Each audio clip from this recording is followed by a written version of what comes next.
अरब वाला से खबर शामिल करते हैं हमारे खसूसी नुमाइंदा राना मोहम्मद इरफान की इस रिपोर्ट के मुताबिक पुलिस मुकाबले में 4 डाकू हलाक और 1 एहलकार शदीद जख्मी हो गया।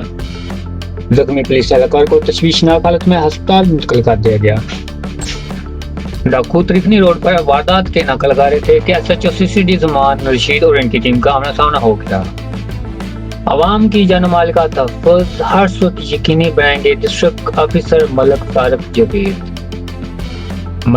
जवेद का कहना है कि अमन अमान के क़याम के लिए पुलिस किसी भी कुर्बानी से दरेग नहीं करेगी।